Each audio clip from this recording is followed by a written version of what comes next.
Ortiyetin Ukraynanyň garşysyna başlanan hüjümi badawat günwatar liderleriniň ýazgarmalarına sebäp boldy. Emma öňkü Sowet ýurtlarynyň liderleriniň köpüsi häzir öz garaýşlaryny açyk aýtmakdan saklanýan emegdiýär. Şol wagtda bu ýurtlaryň ilaty 24 fevralda başlanan uruş barada kawarlary badawat allylar we eýýän bu mesele boýunça türlü platformalarda pikir alışmalar başlandy. Şaralykda Belarus hökümdary Rus prezidenti Vladimir Putin'in yakın yarany Aleksandr Lukashenko Belarus goşunlarynyň Ortiýetiň başlanan ýörüýte operasiýasyna gatnaşmaýanlygyny aýtdy. Beýlek Sowet ýurtlaryndan tapawutlykda adatça bolşýaly Türkmenistanyň döwlet eýçiligine kabar terişdeleri Ukrainaga garşy başlanan hüjüm, adam helakçylyklar barada hiç bir maglumat bermeýär. Adatlygyň habarçylary Türkmenistanyň Daşary işler ministrligine Ukrainadaky diplomatik wekilhanasyna jaň edip bu ýurtdaky türkmen studentleri, ýakmet migrantlar barada edilýän aladalary bilmäge çalışdy. Emma ol finansyklary netije bermedi. Sebäbi türkmen diplomatlary köplençi bolşýaly telefona jogap bermediler.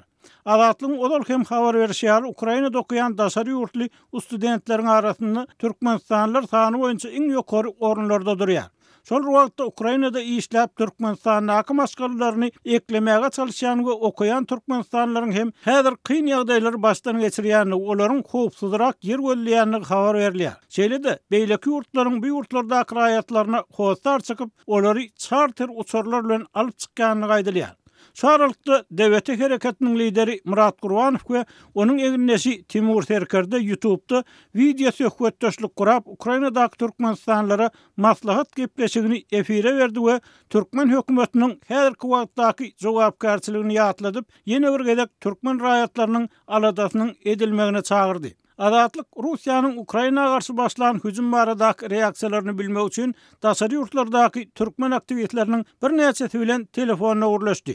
Biziň ilkinji söhbetdeşimiz Murat Gurbanov häzirki ýagdaýda Russiýa bilen Ukraina arasyndaky mesele özleriniň goşulyp biljek därliklerini, ýöne Ukrainada galan türkmen raýatlary barada gaty alad edýänliklerini, sebäbi ol ýerdäki türkmenistanlylaryň özleri bilen habarlaşyp duranlygyny aýtdy. Şol türkmen gражданlar yaş 18'den 20-22 yaşlar 4700 adam oňdaşyndan iş migrantlar baş berdi. Şol adamlar häzir gaty huply ýagdaýa düşdi. İki tarapky uruş gidip duha şular hiç şeýle gorowsuz kopasynlar. Bizim gражданlarymyz ýeti ýydan märi maňa jaň etkelýär. Maňa da kömek edin. İlçihana bardyk, bunu bizi kowýarlar şoldan. Kime ýüzlenjegimizi bilemzok, näme etjegimizi bilemzok. Samolyotda gelip özökleri 5 samolyot gelip alyp gitip raýatlaryny. Bizi kim kömek eder? Bizi Türkmenistan alyp gitmezmi kadip soru berýär. Blogçy Nur Muhammed Anaýew hem adatlyk bilen söhbetdeşlikde Ukrainadaky uruşyň eýýäm ol ýerde işleýän we okuyan türkmenistanlylara uly diýen ýetirenligini aýtdy.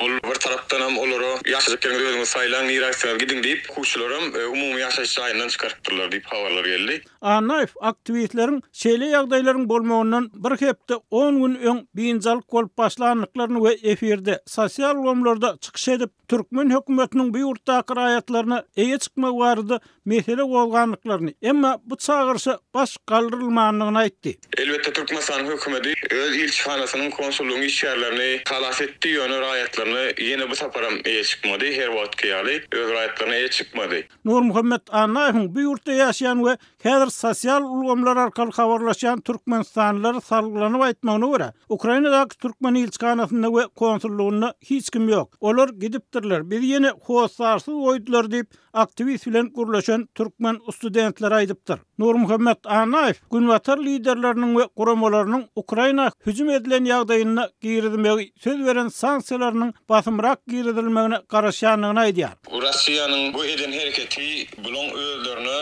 iqtisady taýdan agyr zarba uruljakdygyny duýduran Amerikanyň we Ýewropa parlamentiniň ýakyn wagtdaky alyp barjak çärelerini garaşýarys. İnşallah şolar ýaly çäreler alarlar da şu waka sebäpli Orta Aziýanyň diktatorlarynyň hojoýny Putin agyr zarbalar. Şeýle-de aktivist Anaýew Ortiýetlileriň özleriniň Rus halkynyň hem Russiýa Federasiýasynyň alyp barýan siýasatyna garşy protest bildirip başlamagyna garaşanlygyny aýtdy we bu uruşyň düýpden kabul ederlik däldigini, sebäbi başga bir ýurdun topragyny güýç bilen basyp almak bolýanlygyny sözüniň üstüne goşdy. Halklar hemşeri otur. Russiýanyň öz halkynyň hem ýakyn wagtda öz prezidentiniň Russiýa Federasiýasynyň alyp barýan syýasatyny tankytlap, mitingler, protestler geçirmegine garaşýan. Çünki bu bolýan zat başga bir ýurdun topragyny zor bilen eýlemek, basyp almak bolýardy. Bu 2020-nji ýylda 21-nji asyrda bu hiç kabul ediljek zat däl.